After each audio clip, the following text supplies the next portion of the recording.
الحمد للہ رب العالمین والصلاة والسلام علی رسولہ الکریم سیدنا محمد وآلہ واصحابہ اجمعین اما بعد۔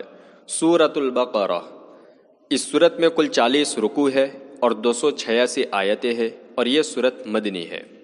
یہ قرآن مجید کی دوسری سورت ہے جو سب سے طویل سورت بھی ہے اور بہت سے احکام و ہدایات کا مجموعہ بھی۔ اس سورت میں گائے کے متعلق بنی اسرائیل کا واقعہ آیا ہے۔ بقرہ کے معنی گائے اور بیل کے ہے، اسی مناسبت سے اس سورت کا نام بقرہ ہے۔ اس سورت کی زیادہ تر آیات آپ صلی اللہ علیہ وسلم کے مدینہ ہجرت فرمانے کے بعد ابتدائی دور میں نازل ہوئی ہے، لیکن بعض آیات بالکل آخر دور کی بھی ہے، جیسے حرمت سود سے متعلق آیات۔ بہرحال یہ سورت مدنی ہے۔ یہ سورت 286 یا 287 آیات پر مشتمل ہے، اور یہ اختلاف اس لیے ہے کہ علماء قرات کے نزدیک ایک مقام پر وقفہ اور آیت کے ختم ہونے کے بارے میں اختلاف رائے پایا جاتا ہے۔ یہ مضامین کی وسعت اور جامعیت کے اعتبار سے قرآن مجید کی عظیم سورتوں میں سے ایک ہے۔ بعض اہل علم نے لکھا ہے کہ اس سورت میں 1000 خبریں، 1000 اوامر اور 1000 نواہی ہے۔ اس میں مسلمانوں، کفر پر جمے ہوئے لوگوں اور منافقین تینوں سے خطاب کرنے کے علاوہ اہل کتاب یعنی یہودیوں اور عیسائیوں سے خاص طور پر خطاب کیا گیا ہے۔ نماز اور زکوٰۃ کی فرضیت، جادو کرنے کی حرمت، قانون قصاص، احکام وصیت، روزے کے احکام، چاند کی تاریخ کا معتبر ہونا، جہاد اور حج و عمرہ کے مسائل، شراب اور جوئے کی مذمت، یتیموں سے متعلق تنبیہات، نکاح اور میاں بیوی کے تعلق سے متعلق بعض قوانین، طلاق، رضاعت، عدت اور مہر سے متعلق ہدایات، ایلا اور قسم کے احکام بیان کیے گئے ہیں۔ اور قرآن کی سب سے طویل آیت جو دین کے دستاویز سے متعلق ہے وہ بھی اسی صورت میں ہے، جس کو آیت مداینت کہتے ہیں۔ نیز آیت الکرسی اور وہ آخری 2 آیتیں جن کی خصوصی فضیلت ہے اسی صورت میں شامل ہے۔ احادیث میں اس صورت کے فضائل بکثرت وارد ہے۔ حضرت بریدہ رضی اللہ تعالی عنہ سے مروی ہے کہ رسول اللہ صلی اللہ علیہ وسلم نے فرمایا، سورہ بقرہ کو سیکھو کہ اس کا حاصل کرنا برکت ہے اور اس کو چھوڑ دینا حسرت و محرومی ہے۔ حضرت ابو ہریرہ رضی اللہ تعالی عنہ سے روایت ہے کہ آپ صلی اللہ علیہ وسلم نے فرمایا، اپنے گھروں کو قبرستان نہ بنا لو، شیطان اس گھر سے بھاگتا ہے جس میں سورہ بقرہ پڑھی جائے۔ اس سے معلوم ہوا کہ خاص طور پر گھروں میں اس سورت کے پڑھنے کا اہتمام کرنا چاہیے۔ بسم اللہ الرحمن الرحیم۔ شروع اللہ کے نام سے جو بے حد مہربان اور نہایت رحم کرنے والے ہیں۔ الف لام میم۔ ان کو حروف مقطعات کہا جاتا ہے۔ سلف صالحین کی عام طور پر یہ رائے ہے کہ اس کے صحیح مراد سے اللہ تعالیٰ ہی واقف ہے۔ گویا ان حروف کے ذریعے اصحاب عقل و دانش کا امتحان ہے۔ نادان کا امتحان یہ ہوتا ہے کہ اس کو تحقیق و جستجو کا حکم دیا جائے، اور دانا کا امتحان یہ ہے کہ اس کے فکر و تدبر کے لیے سرحدیں مقرر کر دی جائے کہ ان سے آگے قدم نہیں رکھنا۔ انسانی عقل کہیں رکنا نہیں چاہتی۔ چاند پر قدم رکھ دیا تو مریخ پر قدم ڈالنا چاہتی ہے، مریخ زیر قدم آ جائے تو سورج کو اپنا اسیر بنانا چاہتی ہے۔ چنانچہ ان حروف مقطعات کا مقصود عقل انسانی کا امتحان ہے کہ خدا کے منشا کے مطابق وہ اس کی کھوج میں پڑنے سے باز رہے۔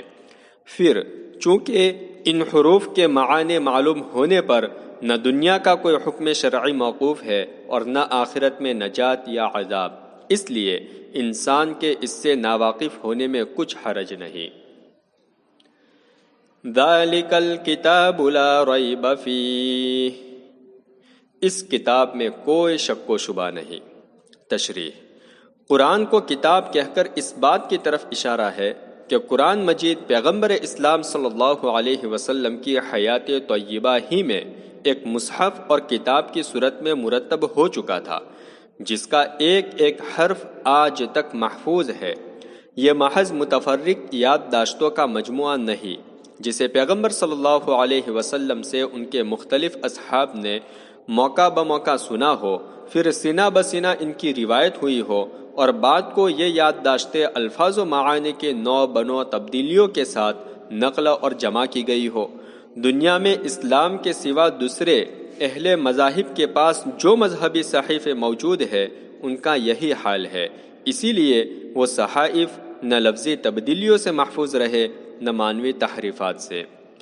قرآن مجید کے اللہ کی طرف سے ہونے میں کوئی شبہ نہیں، نیز قرآن مجید میں جتنے حقائق اور واقعات بیان کیے گئے ہیں، گزشتہ اقوام کے قصص و واقعات ہو، مستقبل کی خبریں ہو یا کائنات کی چھپی ہوئی حقیقتوں کا ذکر ہو، خواہ ان کا تعلق فلکیات سے ہو، طبیعیات سے ہو یا حیاتیات سے، یہ سب حقیقت پر مبنی ہے۔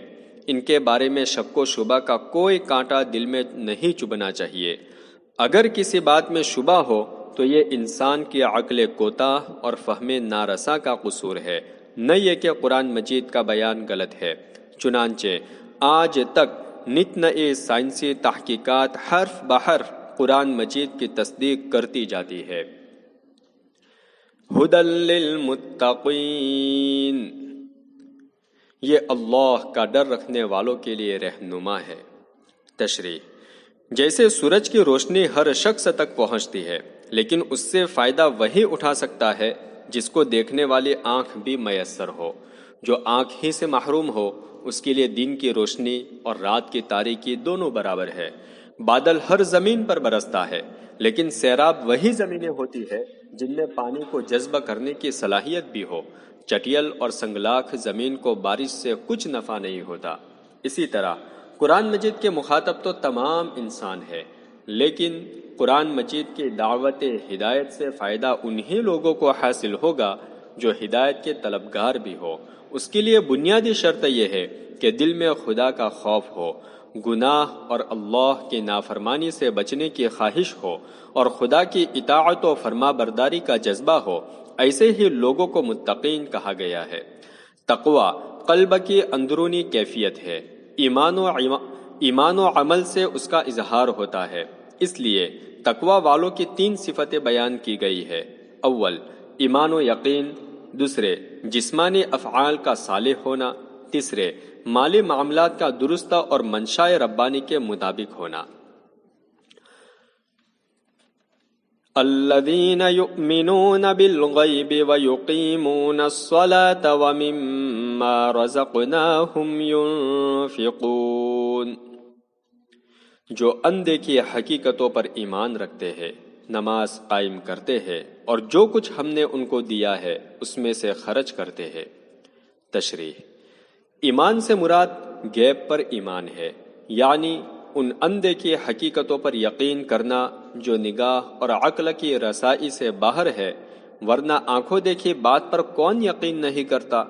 اللہ تعالیٰ کا وجود، اللہ تعالیٰ کی صفات، نبوت، وحی، فرشتوں کا وجود، قرآن مجید اور پہلی آسمانی کتابیں، آخرت کا قائم ہونا، پھر اس میں حساب و کتاب اور ثواب و عذاب، یہ سب غیب کی باتیں ہیں جو توہمات نہیں ہے، بلکہ ان ساری حقیقتوں کا علم اللہ اور اس کے رسولوں کے ذریعے ہوا ہے، جس سے زیادہ قابل اطمینان اور لائق اعتبار کوئی اور ذریعہ علم نہیں۔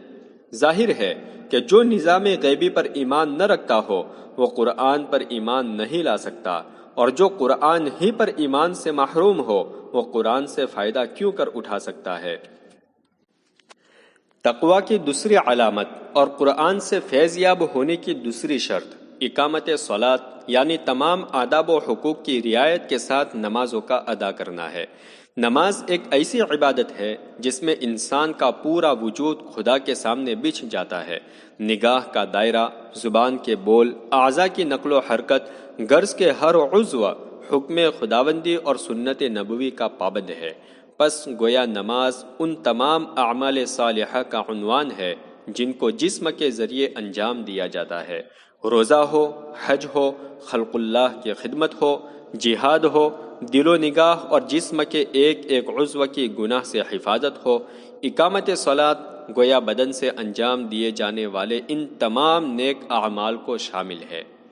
تقوی کی تیسری پہچان اور قرآن سے ہدایت حاصل کرنے کے لیے تیسرا ضروری وصف انفاق یعنی اللہ کے راستے میں خرچ کرنا ہے۔ اس میں زکوٰۃ اور صدقات واجبہ بھی شامل ہے، صدقات نافلہ بھی داخل ہے، اور ماں باپ، بیوی بچوں، رشتہ داروں، پڑوسیوں اور مہمانوں غرض خدا کے تمام ہی بندوں کے ساتھ حسن سلوک بھی۔ جو شخص دوسروں کا حق ادا کرنے میں کوتاہ نہ ہو وہ حرام طریقے پر دوسرے بھائی کا مال کیسے حاصل کر سکتا ہے؟ وہ یقیناً سود، جوا اور کمائی کے حرام طریقوں سے بھی اپنے مال کی حفاظت کرے گا۔ پس گویا انفاق کے لفظ میں مال سے متعلق شریعت کی تمام ہدایات کی طرف اشارہ ہے۔ والذین یؤمنون بما انزل الیک وما انزل من قبلک وبالآخرۃ هم یوقنون۔ اس کتاب پر بھی ایمان رکھتے ہیں جو آپ پر اتاری گئی، اور ان کتابوں پر بھی جو آپ سے پہلے اتاری گئی، اور آخرت پر بھی یقین رکھتے ہیں۔ تشریح: یہ گویا غیب پر ایمان ہی کی مزید تشریح و توضیح ہے۔ قرآن مجید پر تو تفصیلی ایمان مطلوب ہے، یعنی قرآن نے گزشتہ یا آئندہ کی جن باتوں کی خبر دی ہے ان کا یقین کرنا، جن چیزوں کو حلال قرار دیا ہے ان کو حلال، اور جن کو حرام قرار دیا ہے ان کو حرام سمجھنا بھی مومن ہونے کے لیے ضروری ہے۔ قرآن مجید کے کسی مستحب حکم کا انکار بھی باعث کفر ہے، لیکن پہلی آسمانی کتابوں پر اجمالی ایمان کافی ہے، یعنی اللہ تعالیٰ نے ان انبیاء پر یہ کتابیں نازل فرمائی تھی، اس کا یقین کرے۔ البتہ موجودہ حالات میں یہ کتابیں جن مضامین پر مشتمل ہے چونکہ ان میں بہت کچھ تبدیلی اور ملاوٹ ہو چکی ہے، اس لیے تنہا ان پر یقین نہیں کیا جا سکتا۔ اولئک علی ھدی من ربہم واولئک ھم المفلحون۔ یہی لوگ اپنے رب کی طرف سے ہدایت یافتہ اور پورے کامیاب ہے۔ تشریح: سورہ فاتحہ میں اللہ تعالیٰ سے ہدایت مانگی گئی تھی۔ سورہ بقرہ کے شروع میں بتا دیا گیا کہ قرآن مجید اسی دعا کا جواب ہے، اور انسانیت کے نام اس کے خالق و مالک کا ہدایت نامہ ہے۔ پھر چند اوصاف کا ذکر کر کے وضاحت فرما دی گئی کہ یہ ہدایت یافتہ ہونے کی صفات و علامات ہے۔ فلاح کے معنی عربی زبان میں ہر نوع کی بھرپور کامیابی کے ہے۔ کامیابی و کامرانی کے لیے عربی زبان میں اس سے بڑھ کر کوئی لفظ نہیں۔ پس گویا ایمان اور ہدایت میں صرف آخرت ہی کی نہیں بلکہ دنیا کی کامیابی و کامرانی بھی مضمر ہے۔ صدق اللہ العظیم۔